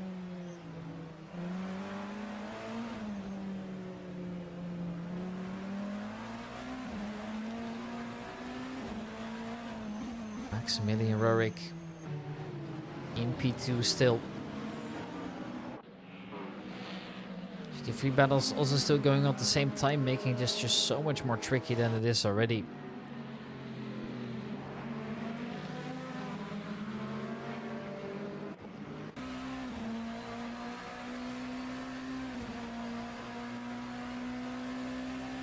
Fabian Klein, you're seeing that slipstream now for his opponent. That would just make things so much more difficult to handle at this point.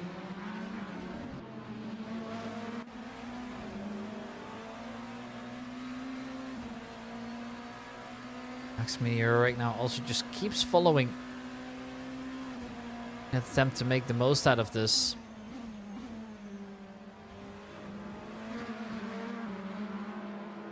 What could be done, I wonder?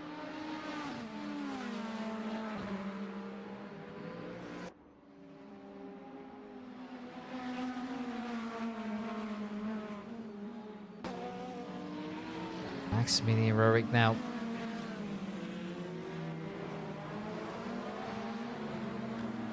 Need to be making some good gains here. Roberto Lorente still going at it strongly here. Lorente would absolutely love to take down a victory here at the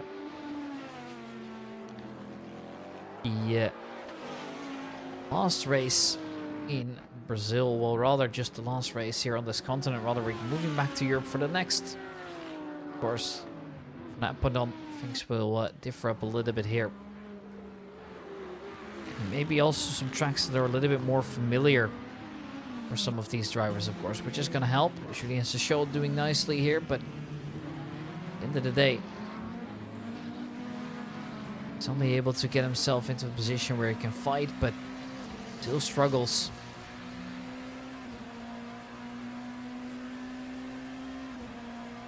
I do note the hypercars, of course, are always going strongly. Always fighting. Go for the max.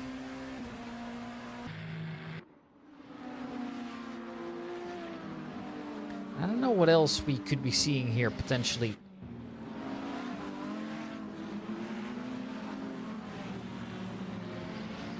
But I'm expecting some of these drivers will just try and push a little bit more, take some extra risks, and then also just know that if a crash happens, that might just very well be the end of things.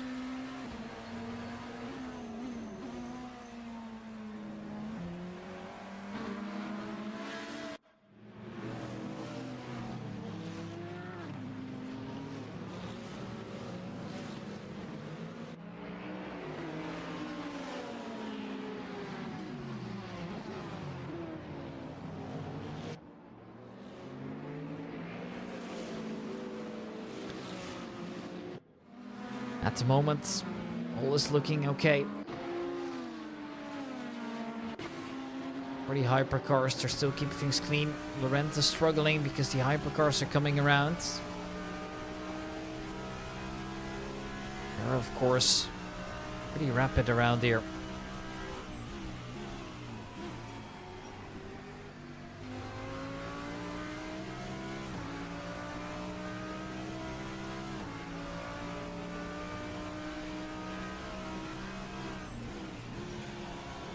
This is now also where Laurent needs to be careful with the drivers that are faster than him, and this power coming around again. Oh, a little bit of a slip and slide, but he manages.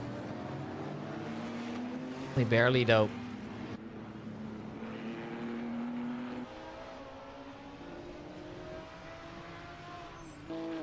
Well, Julien Sechol here behind Laurent for the time being. We're still fighting up until the end, just making this even more exciting than it already was.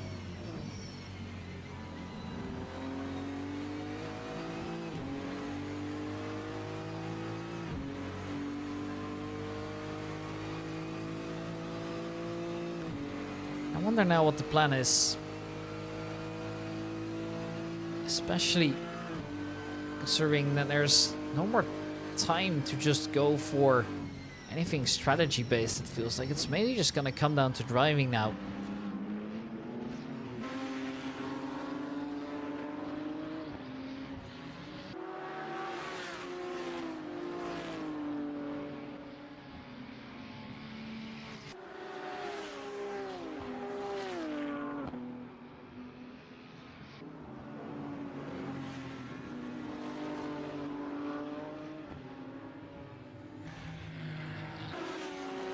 Werner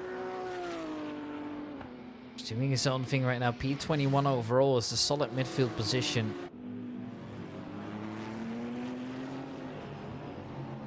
Obviously still waiting to see what the end result's going to be.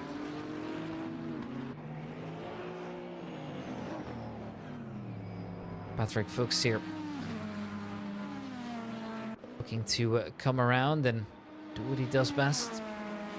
Those gaps drive fast, whereas Fabian Klein is still ahead by Maximilian Röhrig. But I have a feeling here, I have a suspicion the majority of these drivers will still be going at it by the end of the race here. Fight hard, because that's what these drivers have been doing. So far, an absolute nail-biter of a series. I think that's a safe way of calling it right now. This race series once again just does not disappoint here, with some good battles in both classes at the same time.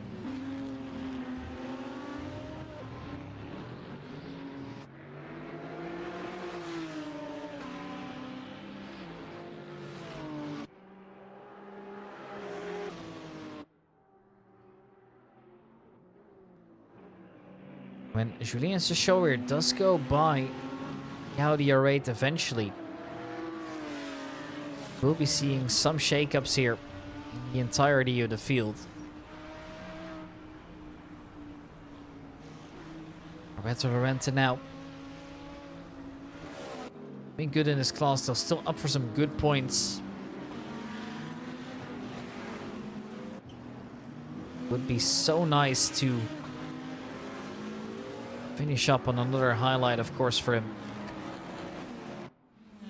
His sim racing career here at the Nürburgring eSports bar. Another little bit of a spin. Okay, driver still going at it again. It's Lavan Chalik that has been spun around, or rather has spun around by itself. And Fabian Klein's in the pits right now. That's interesting. Has anything happened to him? I wonder.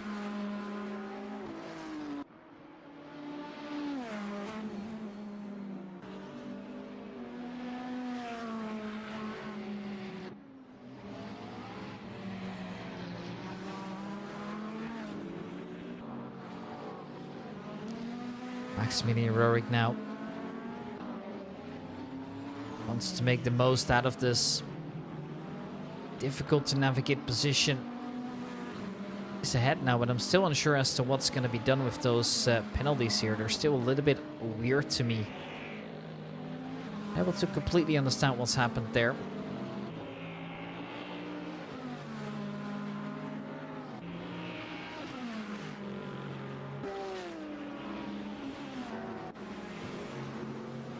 Fabian Klein is in P2.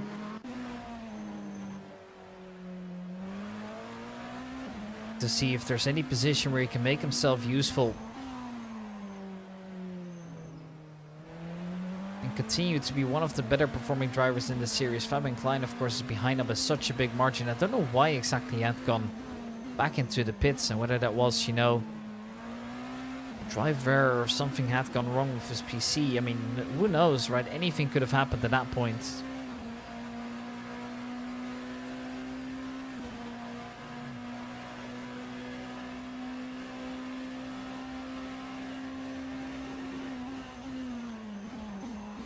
Pushing cars to their absolute max.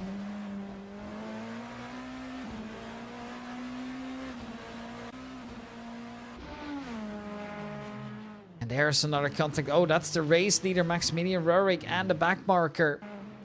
The GT3 class. Fabian Klein now. Yeah, I mean, now he's taken over that lead position again. This is getting more and more crazy at the end of the day. And Rorik not only taken down there, it's also, of course, going to be taking quite a bit of time to recover in the first place.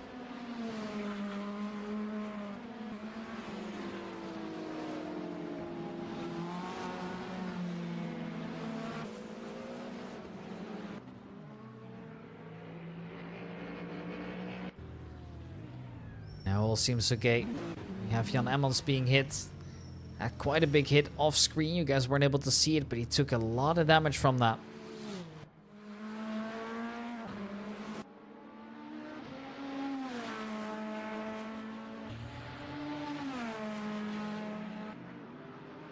Fabian Klein wants to get back in the lead here, and such a plot twist. I definitely can call it that. That is definitely a name that fits this race well.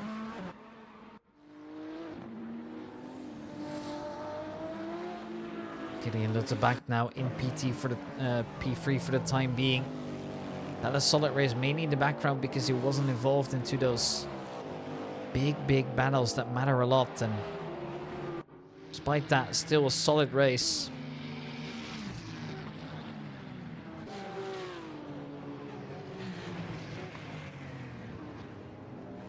Doing exactly what is to be expected of him in a race like this.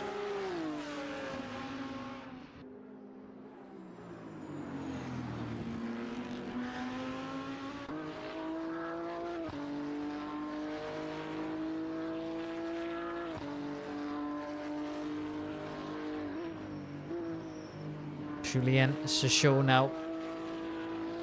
E14 from the Orochi position.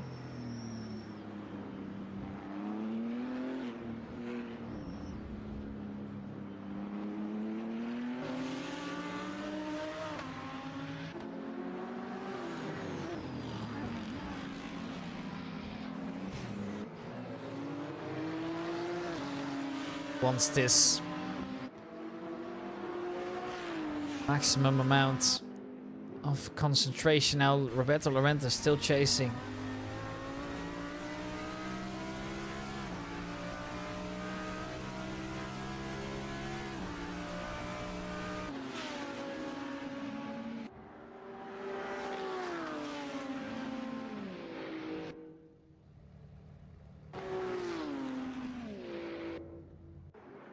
Now what matters most here is how these drivers deal with the immense pressure, and even though you need to continue looking in mirrors just to make things even worse, because the battles are still very much going on at this point.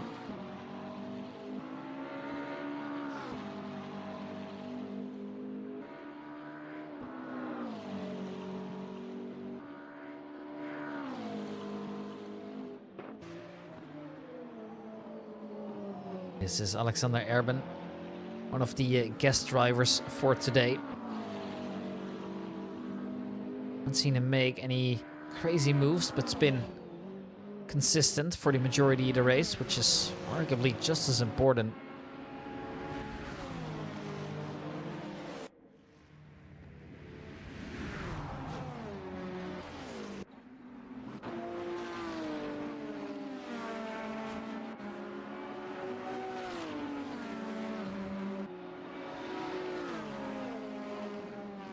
Well, Anthony Mottas here in P24 overall. Also doing well enough as a guest driver right now.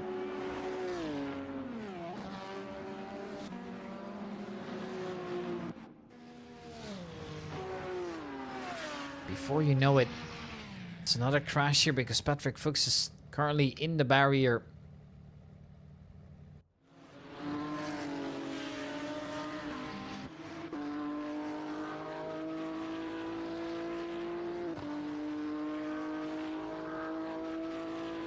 Is there anything else here that could be done? What else could we be seeing here?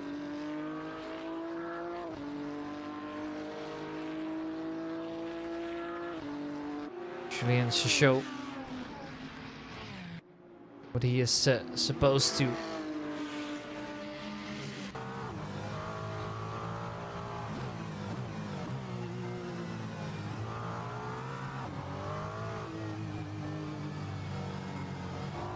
Currently, this is what it stands on.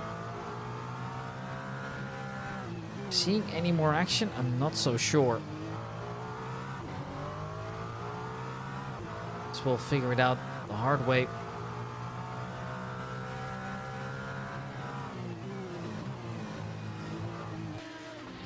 Cheville in P15 still. Up for some really good points in this class right now.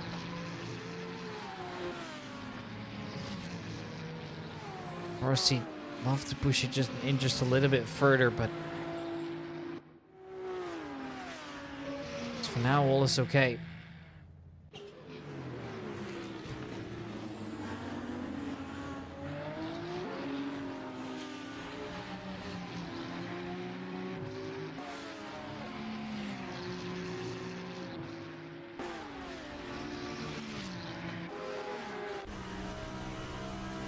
Currently, of course,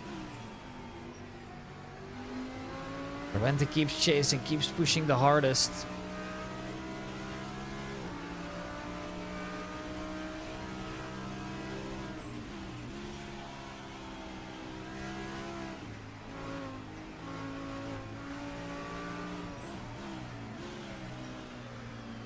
Is there anything left here to grab?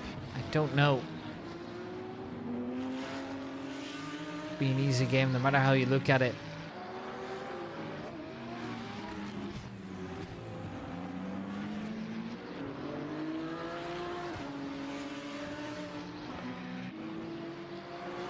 Currently Fabian Klein leading in the hypercars. He's doing all okay. Don't know what else there is see here.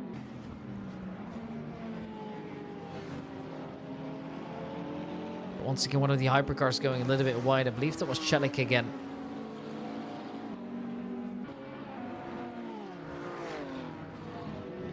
Cedric Abbiati also doing well so far.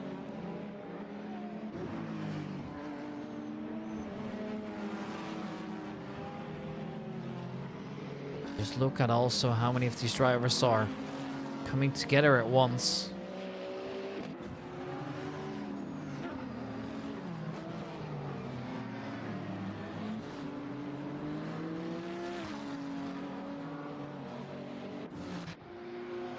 Roberto Lorente.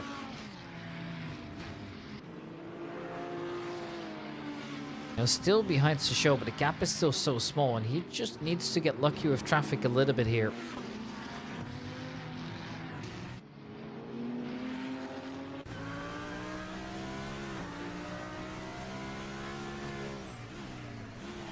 Even then, you know, Rino Cheville, he also wants to get a piece of the cake here.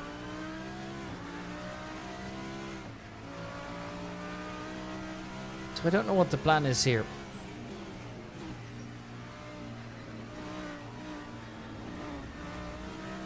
Oh, that is a little bit sketchy. Rino Cheville also went off there.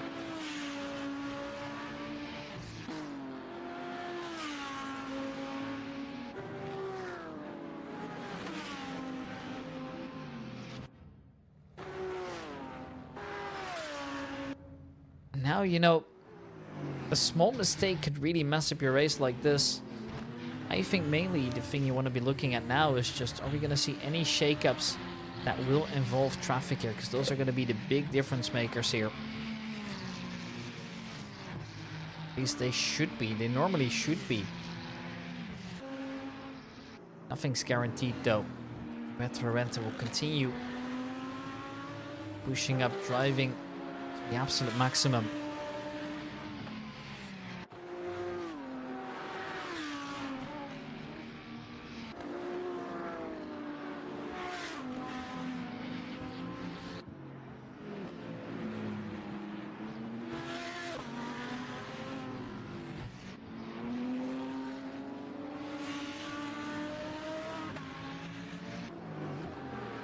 Another thing to note here, some of these guest drivers, of course, will be taking away valuable points of the usual drivers, so that is not going to help.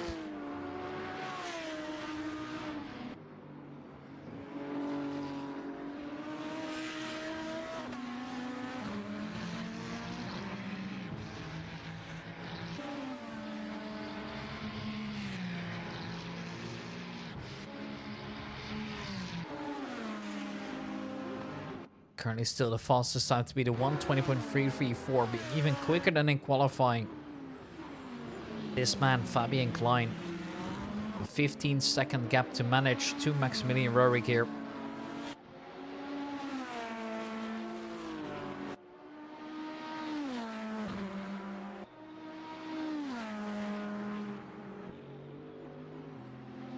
He's also just managing traffic in a way that is exceptional, especially when there are just so many factors that bring into this. Roberto Lorente, however, wants to try and see if maybe he could push and catch Julien Sechot in the final couple laps with his pants down. That's what he'd like to see, of course.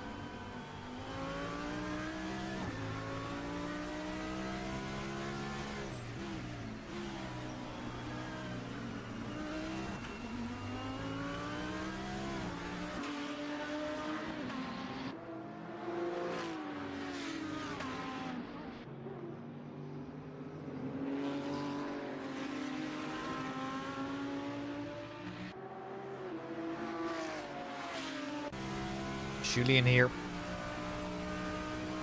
still doing what is to be expected of him.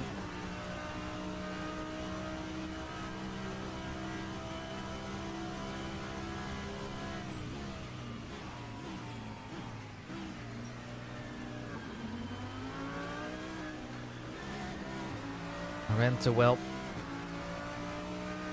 not pushing in much further as it stands right now.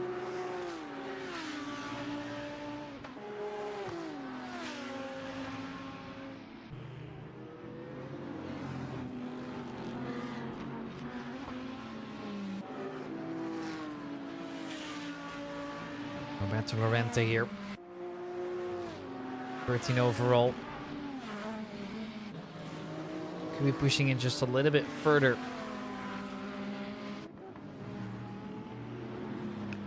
But yeah, time is running out here. And that is the toughest part of this all.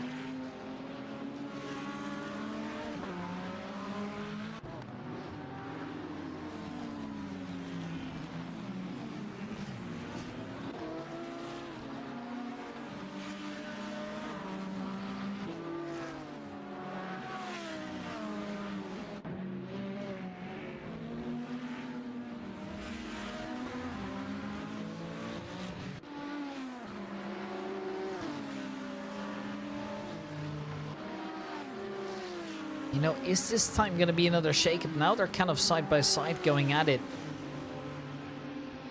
Which is just not going to help.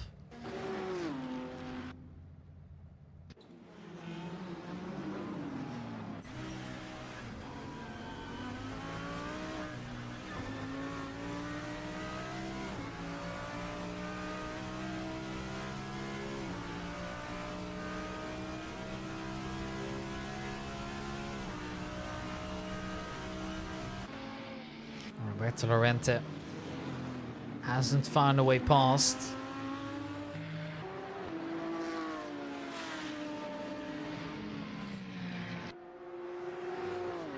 And this has honestly just been more exciting and closer than the GT3 race at this point. Time soon being almost over, and that bringing us to the final lap of the race, all depending of course on where Fabian Klein is hanging out on the circuit. Still the man to beat with the fastest lap time overall.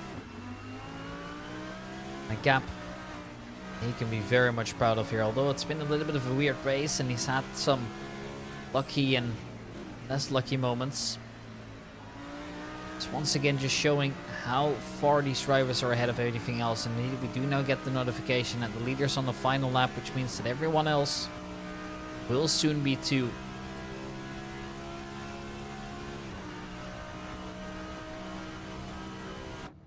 Now that we are in the final lap, Fabian Klein just got a couple more corners to go here until he'll win the race at Interlagos.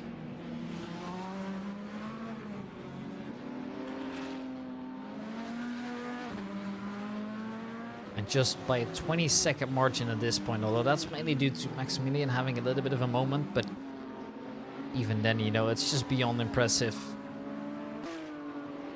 He's just really done well.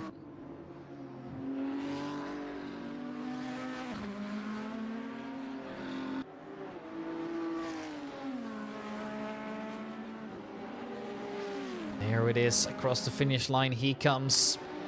20 seconds to spare. It is beyond impressive what he's able to do. He has made it work. He wins here over at Interlagos with Maximilian Röhrig coming in second. Very much impressive. Don't mind the disqualification. That's of course going to be looked at by the stewards. Missing swaps, which we're not doing, so ignore that. But yeah, Maximilian Röhrig takes P2.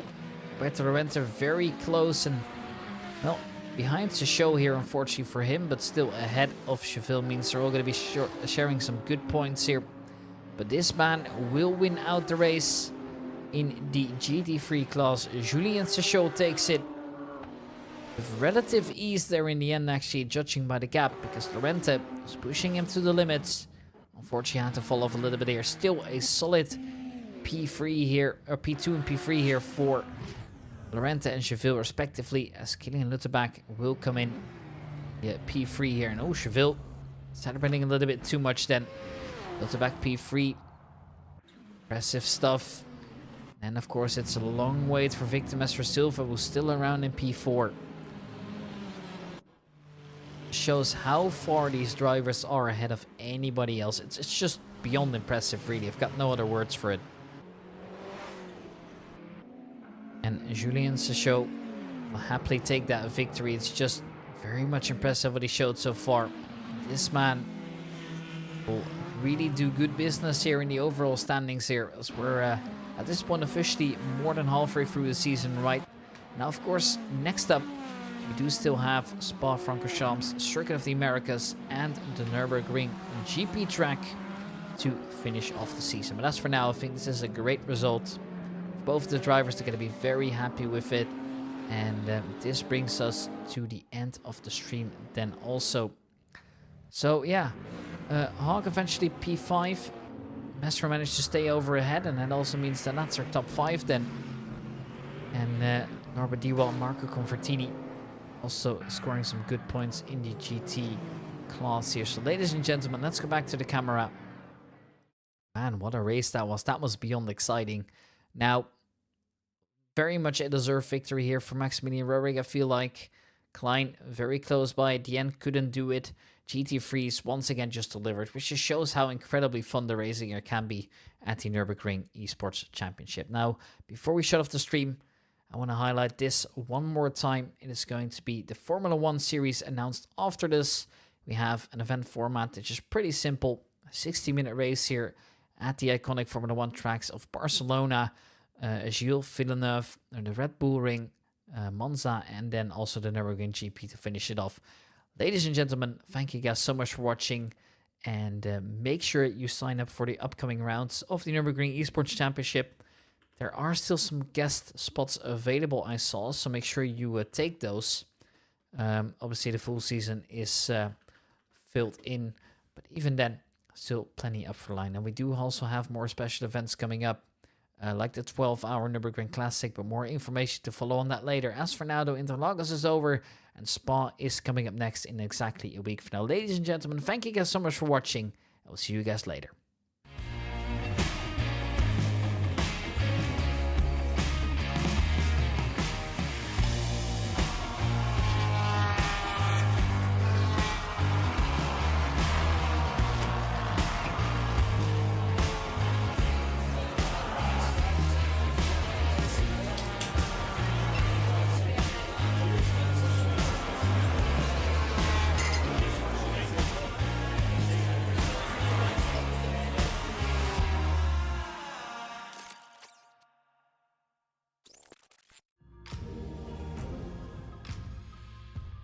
The atmosphere, the people here around are so passionate, so it's incredible. I get goosebumps every time I see this.